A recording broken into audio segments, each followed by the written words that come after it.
Support for Need to Know comes from the Carnegie Corporation of New York, supporting innovation in education, democratic engagement, and the advancement of international peace and security. Learn more at carnegie.org. Welcome to the Need to Know podcast from the Wilson Center, a podcast for policymakers available to everyone. Always informative, nonpartisan, and relevant, we go beyond the headlines to understand the trend lines in foreign policy. Welcome back to another episode of Need to Know. I'm your host, John Molesky.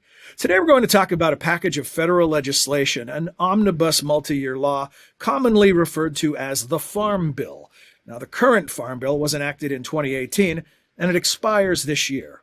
The original Farm Bill was enacted during the 1930s as part of the New Deal. It had three primary goals: keeping food prices fair and for farmers and consumers, ensuring an adequate food supply, and protecting and sustaining the country's natural resources. It's gotten way more expansive over time. Weighing in at around 1,000 pages last time around, the bill intersects with topics such as healthcare, poverty, climate change, and school lunches. The National Sustainable Agriculture Coalition describes it this way: the Farm Bill connects the food on our plates, the farmers and ranchers who produce that food, and the natural resources, our soil, air, and water, that make growing food possible. That's pretty inclusive. With this episode of Need to Know, we begin a multi-year look at the various elements of this important but not widely understood legislation, and we begin with an overview. Our guest is the Deputy Director of Congressional Relations for the Wilson Center, Erin Jarnagin. Erin, welcome. Thanks for joining us. Thanks, John. Happy to be here. So let's talk a bit about process, Erin, if we could.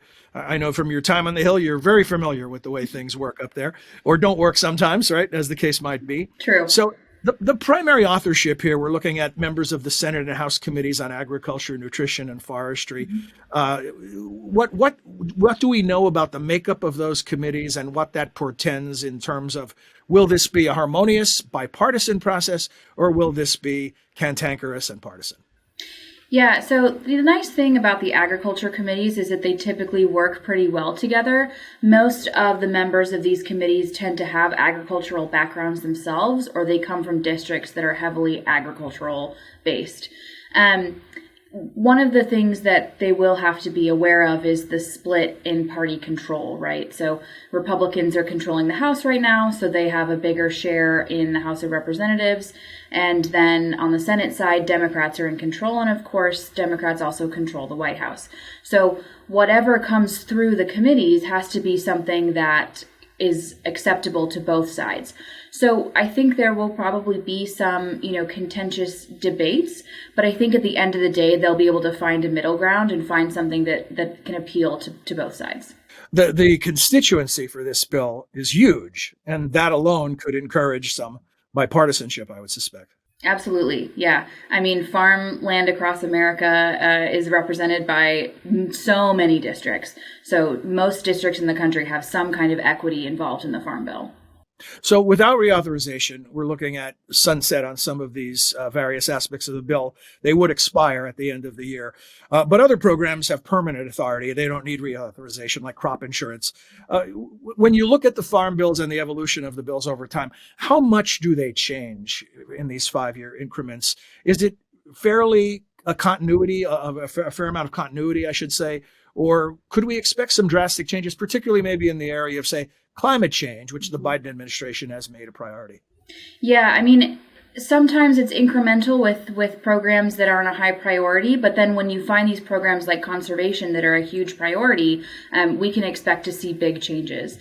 This year's Farm Bill is kind of being discussed as a big vehicle for some conservation priorities from the administration and the Democratic side. One of the things that they really focus on is trying to make these conservation programs not required, but instead just encouraged, right? Try to give a carrot rather than a stick to help people make the change. So we should see some of that. We'll also be interested to watch the foreign aid space. With the war in Ukraine, a lot of countries around the world are experiencing food shortages. Ukraine was a major exporter of fertilizer, and without that fertilizer, a lot of places around the world aren't able to grow food as productively as they were in the past. One thing that's really interesting is that several members on the Senate and House Agriculture Committees are also on the Africa Subcommittee on House Foreign Affairs and Senate Foreign Relations. So it'd be really interesting if they merge those two committee assignments to kind of benefit foreign aid programs. Yeah. You know, I looked at the pie chart. So maybe you could see it. I printed out the color-coded pie chart from the 2018 legislation. And you may have known this, but for me, as a layperson coming to this, it's pretty amazing that out of a $428 billion package of legislation, $325.8 billion, or 76% of that, falls into the nutrition category, largely the SNAP program. Is that surprising to lay people? I mean, what do they generally believe this money is being spent on? You know, I think there's a lot of confusion about what the money gets spent on, right? I think that when we talk about foreign aid programs or conservation programs or even trade in general, you know, people worry about the spending on those and view them as potentials for deficit reduction plans. But those programs are really 1% of the overall spending of a typical farm bill. And like you said, you know, SNAP and domestic food and nutrition security really makes up the broader spending in the farm bill. Is it generally considered on the Hill that the bill is working, that all the things that need to occur as a result of it are humming along, hitting on all cylinders? I think that depends on where you sit, right? I think that some people are much more happy with it than others. Like I said, a lot of folks view the Farm Bill and even the SNAP program and domestic food security as an area for deficit reduction. And some people talk about how, you know, it's working really well and it's really important to make sure that we keep those benefits strong. So those are some issues that, you know, it depends on where you sit. So, Erin, you know, I also printed out the list of all the titles that occur in the Farm Bill, you know, and 12 of them. I think I've had the full list here, from commodities, conservation, trade, nutrition, credit. What are some of the things that are worth mentioning, whether it's energy or crop insurance, that are really the meat and potatoes of this legislation that keep the wheels turning of America's food production industry? Yeah, so like you said, 12 titles. That's up from 2 titles when it was originally passed in the 1930s. So it's really expanded. But some of the, you know, meat and potatoes issues are, like we talked about. SNAP is a really big one. Crop insurance is a really big one. Farmers need that security to know, you know, that they're not going to be broke if something happens to their crops. Trade and export promotion is another major title that's super important. Our farmers are incredibly productive, so they're frequently looking to expand into foreign markets. So it'll include things like the Market Access Program, Foreign Market Development Cooperator Program that'll help them expand. Also, like we talked about, international food assistance is a really important part of it. And then a huge section on conservation and climate change. Interestingly, there's also a section related to cryptocurrency because the Agricultural Committee's jurisdiction covers commodities, and the CFTC, which also frequently regulates cryptocurrency.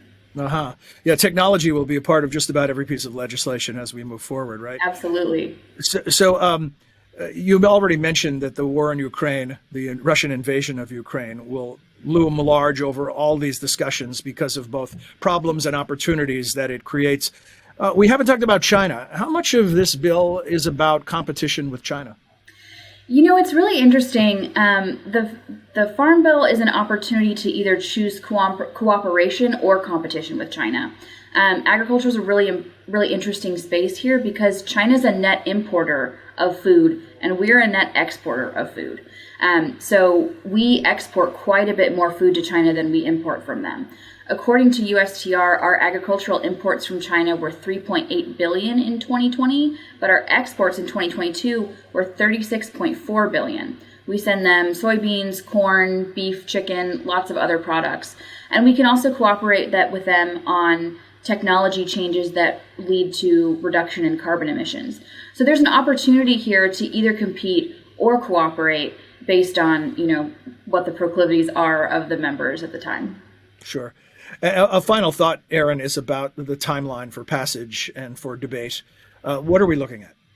Well, they already started discussions on the Farm Bill in the last Congress. The Senate Agriculture Committee had a series that they started last Congress, Farm Bill 2023. So discussions are in full swing. In terms of timing moving forward, we'll have to see what the Senate and House schedules look like. The Senate has had a lot of members out for various reasons, and so that impacts when consideration can happen. I expect that it'll take most of the year to get through it. It's a big bill. Well, yeah, and we'll be tracking it and attempting to dissect some of the complexity of it. And thank you for getting us started with that today. Absolutely, happy to help. Our guest has been Erin Jarnagin, and we really appreciate your input, Erin. And we want to thank all of you who joined us for this edition of Need to Know, and encourage you to visit wilsoncenter.org for information on this podcast and many more, including America's 360 and the podcast version of Wilson Center Now. That's all for this episode of Need to Know. Until next time, I want to again thank my guest, Erin Jarnagin, and all of you who joined us. We appreciate your time and interest. See you next time.